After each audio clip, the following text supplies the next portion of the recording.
तो भाई लोग कैसे हो। आज मैं आप लोग के सामने फाइटर टॉर्च का अगला भाग लेके आया हूँ। चलिए कहानी स्टार्ट करते हैं कि वह जगह हम खुद डुबो दें, सलाह मानने के अलावा और कोई चारा नहीं था। जहाज़ डुबो दिया गया और मैंने एक भयानक बदले की कसम खा ली। एक फ़ायदा भी तो हुआ ग्रीन माम्बा, मैंने यह खबर फैला दी कि आप भी जहाज़ के साथ डूब मरे। फलस्वरूप पुलिस ने आपका पीछा करना छोड़ दिया। हाँ यार, 50 करोड़ का माल 100 करोड़ के जहाज़ के साथ डूब गया तो मुझे तो वैसे ही मर जाना चाहिए था। खैर छोड़ो, मेरी आंखों में आंसू आ रहे हैं। क्या तुम सिर्फ धमाकों की खबर देने ही मेरे पास अपने जेट प्लेन से राजनगर से राजापुर आए थे? नहीं ग्रीन माम्बा, असली खबर तो अभी देनी बाकी है। ये देखिए मेंढक, 4 4 मेंढक, पर मैंने मेंढक खाने छोड़ दिए हैं तांबा। ये मेंढक खाने वाले नहीं है ग्रीन माम्बा, ये आदम कद मेंढक है। अपने आप को फाइटर टॉर्च कहते हैं और ये आपको ढूंढ रहे हैं।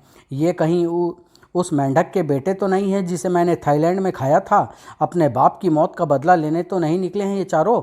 नहीं ग्रीन माम्बा, ये गजब के फाइटर हैं। मैं दरअसल इनको अपने गैंग में शामिल करने की सोच रहा था। तो ले आओ उनको यहाँ पर, लेकिन मैं उनको 500 रुपये महीने से ज़्यादा नहीं दूंगा। आप उनको एक थैला भी मत देना ग्रीन माम्बा, मैं उनको लेकर अभी आता हूँ। फाइटर टॉर्च अपनी स्थिति को अब तक समझ नहीं पा रहे थे। यार भूख लग रही है। पेटू कहीं का इस कमरे के सारे कीट पतंगे खा गया, अब भी भूख भूख चिल्ला रहा है। दरवाज़ा क्यों नहीं खुल रहा है? इस पर ताला लगा है, चाबी नाम के यंत्र से खुलता है और चाबी उस पुलिस जी के पास है। पुलिस जी, दरवाज़ा खोलो ना, हमको घूमने जाना है। चुप बैठ, टर टर कर रहा है। ये तुम्हारा घर नहीं है, जेल है जेल। यह कोई सैर करने की जगह नहीं है। जेल यानी धोखा? क्या हो गया कंप्यूटर, धोखा? कैसा धोखा? जेल वह जगह होती है जहाँ पर अपराधियों को रखा जाता है। ओह, अब मैं धोखे का जवाब देता हूँ पुलिस जी को। कटर की जीभ आश्चर्यजनक रूप से लंबी होने लगी और हवलदार खींचता चला गया। ये रही चाबी। पर तभी हवलदार की सीटी बज उठी और पूरे जेल में हड़कंप मच गया। आज फिर कोई जेल तोड़कर भाग रहा है। इस बार की घूस किसने खाई? साले मुफ्त की खाते हैं फिर भी पता नहीं क्यों भागना चाहते हैं। मास्टर कहो तो इन सबको काट डालूं? उसकी ज़रूरत नहीं है कटर, तू मास्टर का कमाल देखता जा। एक लंबा सांस से मास्टर का शरीर फूलता चला गया। और अब मेरे पीछे पीछे भागो, आओ मैं रास्ता साफ करता हूँ। गोली चलाओ, गोली चलाओ। गोलियाँ है कहाँ हमारे पास? कल ही तो सारी गोलियां डाकू जालिम सिंह खरीद कर ले गया है ब्लैक में। घबरा मत, घबराहट में तुझे पसीना निकलने लगता है और पसीने से बदबू आने लगती है। ये लोग जेल की 20 फुट ऊंची दीवार को कभी पार नहीं कर सकते, पर छलांग में मेंढकों की बराबरी कौन कर सकता है? Torch jump. कटर धीरे जंप लगाना, वरना तेरा सिर उस चिड़िया से जा टकराएगा। गए, भाग गए। सेक्शन ले, 2 रुपये, एक की हल्दी और एक का चूना जल्दी से ले आ। शिकार सिंह आज हम सब का शिकार करेगा। फाइटर टॉर्च ये बाधा भी पार कर गए। बगैर हमारी मदद के ये कुछ नहीं कर पाएंगे। हमारे मदद करने से ये खुद कुछ नहीं सीख पाएंगे। ये इनके सीखने का समय है। फाइटर टॉर्च को अपना काम पूरा करने से कोई नहीं रोक सकता। उधर नागराज विस्फोट के जिम्मेदार आतंकवादी का पता लगाने की नाकाम कोशिश कर रहा था। आप हमसे मदद मांग रहे हैं, जबकि इस केस को सुलझाने के लिए हमें आपकी मदद चाहिए। इनसे सिर खपाना बेकार है। मुझे अगर कोई इस पूरे घटनाक्रम की तह तक पहुंचा सकता है तो सुपर कमांडो ध्रुव। यह संयोग नहीं हो सकता पापा। इस तबाही के लिए उसी तरह के विस्फोटों का इस्तेमाल किया गया है जिस तरह के विस्फोटकों से लदा एक जहाज़ कुछ समय पहले समुद्र में डूब गया था। पर वह जहाज़ तो ग्रीन माम्बा का था और खुद ग्रीन माम्बा भी उसी जहाज़ के साथ डूब मरा था। उसके मरने के बाद उसका गैंग छिन्न भिन्न हो गया है। आप एक बात भूल रहे हैं पापा, ग्रीन माम्बा की लाश का आज तक कोई पता नहीं मिला। शायद वह मरा नहीं था। यह बात फाइटर टॉर्च को पता थी। अपराधी गए, पुलिस गई, अब हमें ग्रीन माम्बा के बारे में कौन बताएगा? रिपोर्टर नाम से तो अपना भाई लगता है। ये कौन होता है? ये लोग सबके बारे में खबरें इकट्ठी करते हैं, अपराधियों के बारे में भी। और इनके मिलने का स्थान है प्रेस एरिया। प्रेस एरिया की सबसे मशहूर बिल्डिंग थी इंडियन टाइम्स की बिल्डिंग, और इंडियन टाइम्स की सबसे सुनसान स्थान था टॉयलेट। ओह, ये जीन्स इतनी टाइट है कि हर बार टॉयलेट करने के लिए इसको कमर से खोलना पड़ता। आह, मज़ा आ गया। अब जरा कंघी मार लूँ। अपने केबिन में जाते समय रिसेप्शनिस्ट मिस्टर डिसूजा को एक स्माइल मारता। ये मेरी शक्ल को क्या हो गया? टोप कहाँ से आ गई? तुम लोग अंदर कैसे आ गए? ऐसी पोशाक में दरबान ने तुमको रोका नहीं? जी, वो सीवर लाइन में कोई दरबान नहीं खड़ा था। सीवर लाइन में? अखबार में काम करो तो यही होता है, दिन में 10 सिरफिरे मिलते हैं। अच्छा बताओ काम क्या है? हमको आपके सबसे अच्छे क्राइम रिपोर्टर से मिलना है। ओह, नताशा से मिलना है? आओ मैं तुमको मिलवा देता हूँ। नताशा, ये तुमसे मिलना चाहते हैं। जी हम सज्जन नहीं हैं, हम लोग तो खुम्बे, जरा वह पंखा चलाते जाना, गर्मी कुछ ज़्यादा हो रही है। हाँ बताइए, आपको मुझसे क्या काम है? जी हम फाई, एक मिनट खुम्बे, पंखा फुल कर देना प्लीज़। पंखा फुल होते ही 4 टोपे हवा में उड़ गई। फाइटर टॉट्स, अरे 2 घंटे से यही तो बता रहे हैं, तुम सुनती ही नहीं। ये लड़कियां किसी और को बोलने कहाँ देती है। फाइटर टॉट्स का नाम सुनते ही इंडियन टाइम्स के प्रेस रूम में भूकंप आ गया। फाइटर टॉट्स यहाँ पर इंटरव्यू देने आए होंगे। तू पीछे हट, इनका इंटरव्यू तो मैं ही लूँगा। क्यों, तू इनका चाचा लगता है क्या? अखबार के फ्रंट पेज की जगह खाली कर ली। रीला नई नई वाली, इनकी पूरी 36 फोटो उतारूंगा। फाइटर टॉट्स, आपका ये नाम किसने रखा? आप लोग क्या खाते हैं? तू मान ना मान, रिपोर्टर अपने ही बिरादरी के होते हैं, इतनी टर्टर और कोई नहीं कर सकता। आप लोग किस पार्टी को वोट देंगे? भारत पाकिस्तान संबंधों पर आपकी क्या राय है? यार मैं तो कंफ्यूज हो रहा हूँ, पूछना हमको इनसे है या इनको हमसे? जरा सा मुस्कुराइए, जरा सा क्यों, पूरा लो। अबे क्या करता है? डर मत शूटर, ये कोई हथियार नहीं है। यार मुझे तो यह जगह बहुत खतरनाक लग रही है। ये लोग इतने सारे डंडे मेरे मुंह की तरफ क्यों घुसेड़ रहे हैं? पता नहीं। यह माइक है टोर जी, इसमें आप जो बोलेंगे इस मशीन में भर जाएगा। आप तो बस इंटरव्यू दे दीजिए। आखिर ये लोग हमसे चाहते क्या है? कंप्यूटर इंटरव्यू नाम की कोई चीज़ बार बार मांग रहे हैं। वह क्या होता है पता नहीं, लेकिन इस लड़की नताशा से हम यहाँ पर कुछ नहीं पूछ पाएंगे तो फिर हम उसका अपहरण कर लें? उसकी ज़रूरत नहीं है। तुम इस भीड़ को संभालो, मैं अपने दिमाग का कमाल दिखाता हूँ। नताशा जी, हम लोग तो सिर्फ आपको इंटरव्यू देंगे तो दीजिए। दरअसल इंटरव्यू हम अपने घर में भूल आए हैं, आप हमारे साथ चल कर ले लीजिए, हम उसे लिफाफे में रख कर देंगे। वाह जियो, कंप्यूटर का क्या दिमाग है। अब लड़की अपने आप हमारे साथ चलेगी। इंटरव्यू लिफाफे में रख दोगे? या तुमने मुझे मूर्ख समझ रखा है, या तुम खुद मूर्ख हो? कुछ गड़बड़ हो गई है। अब दिमाग को किनारे रखकर हाथ पैर से काम लेना पड़ेगा। कटर शूटर को तो इसी सिग्नल का बेताबी से इंतजार था। वे पहले नताशा की तरफ लपके और फिर टॉयलेट की तरफ। यह क्या हो रहा है भाई? ये लोग नताशा का अपहरण कर रहे हैं। ये लोग नहीं, ये टोट बोल बे, बचाओ बचाओ। टोर्च के अंदर घुसते ही टॉयलेट का दरवाज़ा एक झटके से बंद हो गया। पूरी भीड़ बाहर ही रह गई और जब तक दरवाज़ा टूटा टॉयलेट में कोई नहीं था। कहाँ गए, कहाँ गए, आखिर गए कहाँ? निकल गए, पुलिस को बुलाओ। अनीता जी बाहर निकलो, मुझे पेशाब करना है। नीचे टोर्च नताशा को लेकर अपने टेम्परेरी निवास स्थान पर आ पहुँचे थे। अब हमारी बात ध्यान से सुनो लड़की, तुम लोग आखिर हो क्या चीज़ और मुझसे क्या चाहते हो? ग्रीन माम्बा का पता? ग्रीन माम्बा तो अब किसी कब्रिस्तान में ही मिलेगा। इसका क्या मतलब होता है? ग्रीन माम्बा मर चुका है। देख लड़की, हम बहुत खतरनाक टॉर्च है, जल्दी से हमें ग्रीन माम्बा का पता बता दे, वरना तुम लोग क्या कर लोगे? मार डालोगे मुझे? कंप्यूटर बता इस छोकरी को, हम तुम्हारे मुंह पर एक ऐसी दवाई मल देंगे जिससे तुम्हारे मूछें निकलने लगेगी। अरे बाप रे, ये अजीबोगरीब टोट कुछ भी कर सकते हैं, पर ये थोड़े से भोले हैं। इनको मूर्ख बनाकर अपने लिए मदद का इंतजाम किया जा सकता है। देखो, ग्रीन माम्बा के बारे में तुमको सिर्फ 2 लोग ही बता सकते हैं, नागराज और सुपर कमांडो ध्रुव। ये दोनों कहाँ मिलेंगे? हर जगह सीवर लाइन में भी नहीं, मेरा मतलब है कि तुम जहाँ कहीं भी गड़बड़ करोगे ये अपने आप वहाँ पहुँच जाएंगे, पर ये ढूंढने से नहीं मिलेंगे। ठीक है, तो हम गड़बड़ करेंगे, चलो टोट्स। पर उनसे यह बताना मत भूलना कि नताशा तुम्हारे कब्जे में है, वरना वे तुमको कुछ भी नहीं बताएंगे। पर हम गए तो यह लड़की भाग जाएगी, इसको बांध देते हैं। हाँ, मेरे पैर बांध दो। पैर के साथ हाथ क्यों नहीं? क्योंकि भागा तो पैरों से ही जाता है, हाथ से कोई थोड़ी भागता है। छोरी का दिमाग है, इसके पैर बांध दो। थोड़ी देर बाद नताशा को बांधकर फाइटर टॉर्च गड़बड़ करने निकल पड़े। अब चलो गड़बड़ करते हैं, पर गड़बड़ क्या होता है, इसे करते कैसे हैं, यह तो मैं पूछना भूल गया। मैं अभी उस छोकरी से पूछ कर आता हूँ। रुक जा यार, मुझे भूख लग रही है, पहले कुछ खाया जाए। भूख तो मुझे भी लग रही है। देख यार, अंदर कितने सारे लोग खा रहे हैं। हाँ, और खिलाने वाले भी कितने अच्छे हैं, खुद चीज़ें ला कर दे रहे हैं। चल हम भी यहीं खा लेते हैं। शीघ्र ही फाइटर टॉर्च एक टेबल पर जम गए। क्या लाऊं साहब? जो कुछ भी है सब ले आओ, सब 4-4 प्लेट। और जब तक फाइटर टॉर्च खाना खत्म करके डकार मारते, रेस्टोरेंट ग्राहकों से खाली हो चुका था। बहुत मोटी पार्टी है सर, 10,265 रुपये का खाना खा गए। साहब और कुछ नहीं यार? बिल ले आऊँ सर? अम्मा कहा ना, पेट भर गया है, बिल तुम खा लेना। बड़े मजाकिया हैं साहब लोग। पैसे नकद देंगे या क्रेडिट कार्ड से? पैसे? पैसे क्या होता है? मुद्राएं जिससे चीज़ें खरीदी जाती है। हमने कुछ खरीदी थोड़ी है, हमने तो खाया है।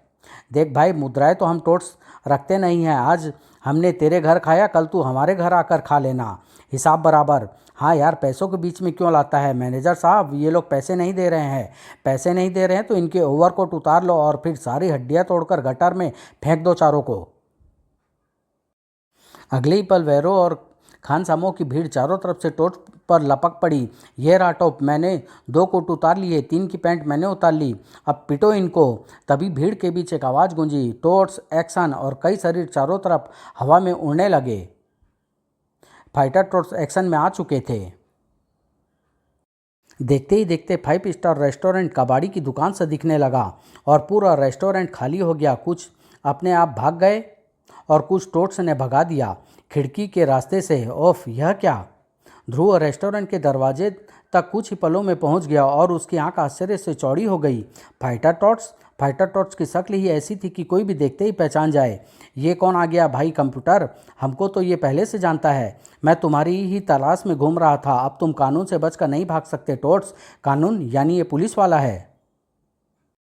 पुलिस वाला यानी धोखेबाज। टॉर्च एक्शन और ध्रुव के संभल पाने से पहले ही बिजली की सी फुर्ती से एक धनुष तना। 2 तीर ध्रुव के कानों के बगल से सनसनाते हुए निकले। एक चमकती बिना धार की तलवार ने उसके कुछ बाल काट दिए। ओह, सिर्फ 2 सेकंड में दुश्मन चित्त हो गया। शाबाश टोट्स! और एक जोरदार किक ने उसे जमीन पर ला पटका। पर टोट्स यह नहीं जानते थे कि इस बार उनका दुश्मन कोई मामूली व्यक्ति नहीं बल्कि सुपर कमांडो ध्रुव है। ये टोट्स तो गजब के फुर्तीले हैं और साथ में ये चार हैं। पर इस किचन में इनसे लड़ने के लिए कई चीज़ें हैं। ध्रुव का पैर डोसा बनाने वाले बड़े तवे से टकराया और कटर के हाथ से तलवार छूट गई। पर उसी पल कटर का शरीर आश्चर्यजनक फुर्ती से हवा में उछला। ध्रुव ढाल के वार से नहीं बच सका और वह सीख कबाब बनाने वाली सरियों के ढेर पर जा गिरा। कर्टर ने गलती से ध्रुव को खुद ही हथियार दे दिया था। शटर का भी धनुष हाथ से छूट गया और ध्रुव के एक करारे वार से कर्टर शूटर की आंखों के आगे तारे नाच गए। मास्टर क्रोधित होकर अपने विराट रूप में आ गया था। अरे, इस मेंढक का साइज इतना बड़ा कैसे हो गया? यह बड़ी मुसीबत है। इस बड़े साइज में मैं अपने पोल वॉल्ट का इस्तेमाल नहीं कर सकता। अगर करूँगा तो वह टूट जाएगा। इसका अगर एक भी घुसा मुझ पर पड़ गया तो मेरी हालत उस टूटे दरवाजे जैसी ही हो जाएगी।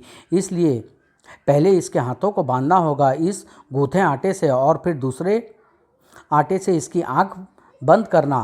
ध्रुव ने एक ही सधे वार से मास्टर को जलती गैस पर बिठा दिया और मास्टर चिल्ला उठा। उसका शरीर आंख से बचने के लिए अपने सामान्य रूप में आ गया और उसी पल ध्रुव ने उसे तारों के साथ साथ चांद सूरज भी दिखा दिए। पर तभी ध्रुव के पीछे से एक लंबी जीभ ने ध्रुव को अपने लपेट में ले लिया। शाबाश टॉट्स, इसको बाहर ले आओ।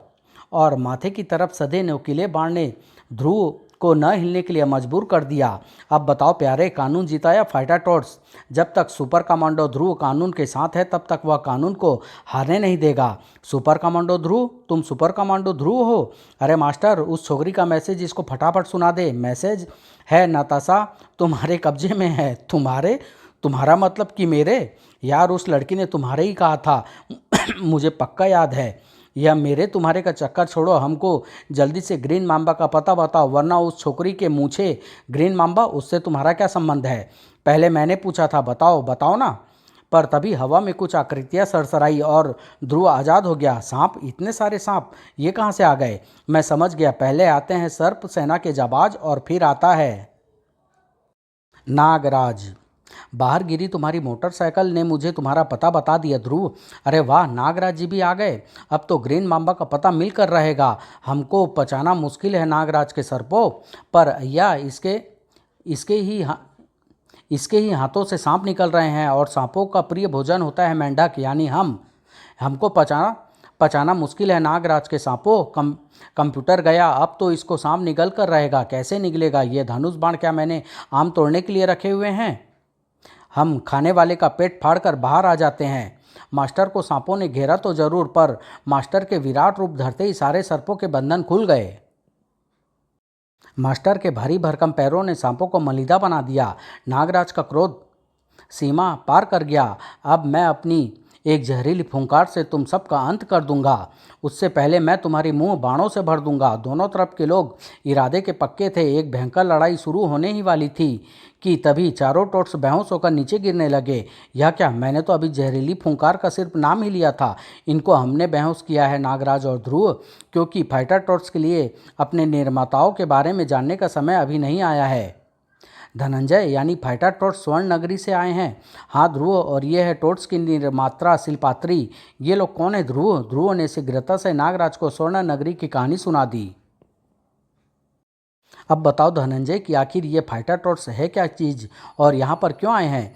यह योजना हमें कुछ महीने पहले ही बनानी पड़ी थी ध्रुव। उसमें जब विषैले गोले बारूद से लदा एक जहाज स्वर्ण नगरी के करीब डूब गया था, पूरा पानी विषैला हो गया। स्वर्ण नगरी से बाहर सैर करने पर निकले 10 स्वर्ण नगरीवासी मर गए। वह पूरा क्षेत्र समुद्री जीव जंतुओं की लाशों से पट गया। हमने जंतुओं के अवशेषों की छानबीन की। उसमें एक भी मानव शव न मिलने से हमको यकीन हो गया कि जहाज को जानबूझकर डुबोया गया है, यानी उसमें अवैध रूप से गोला बारूद भरा हुआ था। जहाज की सेप तोड़ने पर उसमें हमको कुछ कागजात मिले, जिससे पता चला कि जहाज के मालिक का नाम ग्रीन मांबा है, परंतु किसी न किसी को तो स्वर्ण नगरी ग्रीन मांबा है। मैं स्वयं ग्रीन मांबा को ढूंढकर दंड देने धरती पर जाना चाहता था, पर बुजुर्गों ने मुझे ऐसा करने से रोक दिया, क्योंकि ग्रीन मांबा का पता लगाने के लिए मुझे न जाने कितने मानवों से मिलना पड़ता और हमारे नियम इसकी इजाज़त नहीं देते। परंतु किसी न किसी को तो स्वर्ण नगरी का प्रतिनिधि बनकर धरती पर जाना ही था। आखिरकार शिल्पात्री ने इसका हल निकाल लिया। उसने चार छोटे टोट चुने। हमने इनके मस्तिष्क में युद्ध कला और सारा ज्ञान भरना चाहा, पर वक्त कम था। सिर्फ मास्टर और कंप्यूटर को ही हम थोड़ा ज्ञान दे सके और उनको अपने अद्भुत वैज्ञानिक ज्ञान और विकरणों के जरिए उनको यह वर्तमान स्वरूप दिया। हमने इनके दिमाग से यह ख्याल साफ कर दिया है कि स्वर्ण नगरी के प्रतिनिधि हैं, ताकि ये गलती से भी किसी को स्वर्ण नगरी के बारे में ना बता सकें। फिर हमने इनको उस तट पर ले जाकर छोड़ दिया जो तस्करों का मुख्य अड्डा था। इस प्रकार फाइटर टोट्स की कहानी शुरू हुई। अब ये धरती पर ही रहकर स्वर्ण नगरी के प्रतिनिधि के रूप में अपराध और अपराधियों से लड़ेंगे, क्योंकि अब धरती के अपराधियों की हरकतों का असर स्वर्ण नगरी पर भी पड़ने लगा है। पर अभी टोट्स को बहुत कुछ सीखना बाकी है और इनको तुम लोगों की मदद की ज़रूरत हमेशा रहेगी। हम इनकी पूरी मदद करेंगे धनंजय, पर इस काम के लिए तुम टोड ही क्यों चुने शिल्पात्री? क्योंकि टोड की संरचना मानव से काफ़ी मिलती जुलती है और ये पानी में कम और ज़मीन पर रहना ज़्यादा पसंद करते हैं। हम तुमको यही बताने आए थे, क्योंकि हम नहीं चाहते कि हमारे दोस्त आपस में टकराए। फिर मिलेंगे नागराज। विदा ध्रुव। तो ये है इन टोट्स का रहस्य, और इसलिए ये भोले भाले मेरा अपहरण करके ले गए थे। नताशा, तुम छूट कैसे गई? इन बुद्धुओं ने सिर्फ मेरे पैर बांधे थे, जिसे मैंने हाथों से खोल लिया और इनको ढूंढते ढूंढते यहाँ तक आ पहुँची। अब हमको इनकी मदद। अरे यह क्या, ये तो स्मैक बम है। इनको कौन फेंक रहा है? कुछ देर तक तो हाथ को हाथ तक दिखाई नहीं दिया, और जब धुआं छटा तो अरे टोट्स गायब है। कहाँ गए टोट्स? टोट्स ब्लैक तांबा उर्फ इंस्पेक्टर शिकार सिंह के कब्जे में थे। जल्दी चलो, इससे पहले कि ये टोट्स होश में आए। हमको जेट प्लेन में सवार होकर ग्रीन मांबा तक पहुंच जाना है।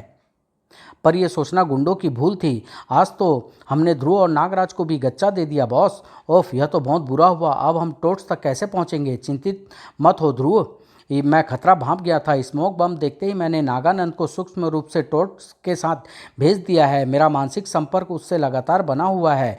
इस वक्त टोट्स राजापुर की तरफ बढ़ रहे हैं, तो जल्दी आओ। हम स्टार हेलीकॉप्टर में सवार होकर राजापुर बहुत जल्दी पहुंच सकते हैं। राजापुर राजनगर से सिर्फ 60 किलोमीटर दूर है। फाइटर टोट्स ने आंखें खुलते ही अपने आप को एक नए माहौल में पाया। अरे यहाँ हम कहाँ आ गए? मेरी तलवार कहाँ गई? मेरा धनुष, मेरा वॉल्ट, मेरा कंप्यूटर तो मेरे पास है। तुम्हारे सारे हथियार हमारे पास है। प्रिय टोट्स जी, तुमको तुम्हारे अपॉइंटमेंट के बाद ही मिलेंगे। हाय, अब तुम्हारा इंटरव्यू लेंगे। श्री ग्रीन मांबा, मिल गया। मैं इनको बगैर हथियारों के ही चीर कर रख दूंगा। यह क्या ब्लैक तांबा, ये तो मेरे दुश्मन हैं। पर हम हवलदारों ने तो मुझे यहाँ यही रिपोर्ट दी थी कि टोट्स स्मैक को स्मगलर करके लाए थे। कटर आगे लपका और बिजली की तरफ अदृश्य दीवार से जा टकराया। मेरे और तुम्हारे बीच में बिजली की एक दीवार है टोट्स। चमचा मेरी सुरक्षा का सारा इंतजाम फिट करके रखता है और अब मुझे बड़े दुख के साथ तुम लोगों को अपने रास्ते से हटाना पड़ेगा, क्योंकि तुम लोग जान गए हो कि ग्रीन माम्बा भी जिंदा है। अच्छा, पर तुम हमको रास्ते से कैसे हटाओगे माम्बा जी? ऐसे माम्बा का हाथ एक बटन पर दबा और शिकार सिंह के पैर के नीचे का फर्श खुल गया। अरे ये तो अपना पुलिस जी है। ये क्या बॉस, मेरी वफादारियों का ये इनाम? तेरी मूर्खता का नतीजा गधे। तूने मेरा जहाज डुबोया, करोड़ों का नुकसान कराया और अब मेरे दुश्मनों को दोस्त बना यहाँ तक ले आया। अब तेरा हिसाब चुकता करेगा अजगरिया। एक चीख के साथ शिकार सिंह नीचे बैठे विशालकाय अजगर के खुले मुंह में समा गया। अजगरिया बिना चबाए शिकार सिंह को पूरा निगल गया। अब इनका भी बोलो राम कर दो बॉस। ये मुझे बड़े प्यारे लग रहे हैं चमचे। मुझे इनकी मौत नहीं देखी जाएगी। तू तू मेरी उंगली बटन पर रख के दबा दे।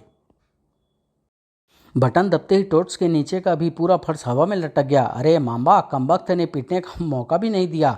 पीटने का अरमान इस अजगर को पीट कर पूरा कर ले। वाह, पीट के बल गिरा, वरना मेरा कंप्यूटर टूट जाता। उस छोटे से कमरे में अजगर से बचना असंभव था। फाइटर टॉर्च के करारे वारों का भी अजगरिया पर कोई असर नहीं हो रहा था। उसकी कुंडली के पत्थरों तक को चूर कर सकने की ताकत थी। अजगरिया भाई, कुंडली जरा नीचे करके दबा, हड्डियां तोड़ ले पर मेरा कंप्यूटर तो छोड़ दे। 1 मिनट टोट्स, यह अजगर हमें खाना चाहता है। सबसे पहले मैं इसका पेट भरूंगा। पागल मत बन मास्टर, मुझे आगे जाने दे। पर शूटर को रोक पाने से पहले ही मास्टर अजगर के खुले मुंह में घुस चुका था और शिकार सिंह की तरह अजगरिया ने मास्टर को भी बिना चबाए हलक के नीचे धकेल लिया। पर अजगर गलत शिकार निगल गया था। अब वह शिकार उसका पेट में फूल रहा था। मास्टर पेट के अंदर अपने विराट रूप में आ रहा था। एक धमाके के साथ अजगर का पेट फट गया। अरे वो देखो, मास्टर के साथ कौन निकला? ये तो पुलिस जी हैं। पर यह तो डर के मारे कुछ ही देर में बुढ़ा हो गया। नागराज और ध्रुव अपनी मंजिल से कुछ ही दूरी पर थे। वह इमारत देखो ध्रुव, नागानंद उसी के अंदर है। मैं स्टार हेलीकॉप्टर यहीं पर उतारता हूँ। फाइटर टॉर्च पहली लड़ाई जीत चुके थे। अब हमें यहाँ से बाहर निकलना है, पर इतनी ऊंची छलांग हम नहीं लगा सकते। अगर मेरा पोल वॉल्ट मेरे पास होता तो मैं एक छलांग में ऊपर पहुँच जाता। तुम्हारे हथियार ये रहे टोट्स। ये तो नागराज का सांप है। मैं नागानंद हूँ, तुम्हारे साथ सूक्ष्म रूप में यहाँ तक आ गया था। धन्यवाद नागानंद। अब हमें माम्बा की पिटाई करने से कोई नहीं रोक सकता। पोल वॉल्ट ने एक ही झटके में मास्टर को ऊपर पहुँचा दिया। शूटर के बाण एक अनोखी सीढ़ी तैयार कर रहे थे। ग्रीन माम्बा का काल आ गया था। अरे एक एक करके मार, धीरे धीरे मार। चमचे, बचने का तरीका बता। बचाव आसान लगाओ बॉस। घुटने के बल बैठकर दोनों हाथ जोड़कर सिर झुका लो। यह आसन लगाते ही पिटाई बंद हो जाती है। चुप बे, मुझे मेरी शक्तियाँ याद दिला। आज आप बचपन से ही बड़े लालची थे बॉस। 6 महीने की उम्र में आप सबसे जहरीले सांप माम्बा का झूठा दूध पी गए थे। तब से आपकी खाल हरी हो गई और आपकी रगों में माम्बा का जहर दौड़ने लगा। हाँ, याद आ गया। अब मेरी जहर भुजी सांस छूटेगी। सांस वाकई भयंकर जहर से बुझी हुई थी। टोट्स पर कुछ पलों के लिए बेहोशी छा गई और माम्बा को भागने का मौका मिल गया। फोर्थ गियर लगा कर भाग ले चमचे। अब हम जर्मनी से पहले कहीं नहीं रुकेंगे। पर माम्बा और चमचे का रास्ता बीच में ही रुक जाना पड़ा। सामने सत्य और न्याय की दो चट्टानें खड़ी हुई थी। नागराज और ध्रुव, तुम दोनों से बचने के लिए ही तो मैं अपना अड्डा राजनगर से हटाकर राजापुर ले आया था। पर आज मैं तुम दोनों की अर्थियां उठा कर रहूँगा। माम्बा के मुंह से विष भरी फुंकार निकली, पर नागराज उस फुंकार को शरबत की तरह पी गया। आहा, बहुत मीठा जहर था। तू माम्बा के जहर से बच गया। पर माम्बा का कांटा तो पानी भी नहीं मांगता। माम्बा के दांत नागराज की खाल में धंस गए और नागराज के शरीर में भरा अत्यंत तेज जहर माम्बा ने चख लिया। पल भर में माम्बा पर 100 बोतल शराब जैसा तेज नशा चढ़ गया। मज़ा आ गया यार। नागराज, तू रोज़ दिन में 2 बार मुझसे कटवा लिया कर। मैं तेरा गुलाम बन हिच गया। तुमने तो मुझे इस पर हाथ उठाने का मौका तक नहीं दिया। नागराज, तुम्हारी शक्तियाँ सचमुच अद्भुत है। नागराज, धनंजय, तुम फिर आ पहुँचे। हाँ नागराज, हम ग्रीन माम्बा को स्वर्ण नगरी की अदालत में सजा दिलाना चाहते हैं। वैसे तो ये कानून के खिलाफ होगा धनंजय, परंतु धरती के कानून की नज़र में ग्रीन माम्बा मर चुका है। तुम इसको ले जा सकते हो। ग्रीन माम्बा को लेकर धनंजय और शिलपात्री नज़रों से ओझल हो गए। मिल गए, यही ग्रीन मांबा को लेकर भागे हैं, पर ये तो हमारे दोस्त हैं। नागराज के सांप ने हमारी मदद की थी, पर यही नागराज हमको जहरीली फुंकार से मार डालने की धमकी दे रहा था। दोस्त है यार, मान जा, मूर्ख है, ये हमारे दुश्मन है। पर तभी टोडदेव, प्रणाम टोडदेव। ग्रीन मांबा को हम ले गए हैं फाइटर टॉर्च। नागराज और ध्रुव ने उसको पकड़ने में हमारी मदद की है। ये हमारे भी मित्र हैं और तुम्हारे भी। इनकी सलाह और आदेश मानना तुम्हारा कर्तव्य है। आपका आदेश हम अपनी जान देकर भी पूरा करेंगे टोडदेव। विदा फाइटर टॉर्च। हम अपने किए पर शर्मिंदा है ध्रुव जी और नागराज जी, हमको माफ़ कर दीजिए ना। देखिए ना, हम शर्म से पानी पानी हुए जा रहे हैं। तुमको माफ़ी मांगने लायक कोई काम नहीं किया फाइटर टॉर्च। यह सब गलतफहमी के कारण हुआ। अब हम आपको शिकायत का कोई मौका नहीं देंगे। अब हम इसी शहर को अपना घर बनाकर अपराधियों का नाश करेंगे। तुम हर कदम पर हमको अपने साथ पाओगे फाइटर टॉर्च। समाप्त।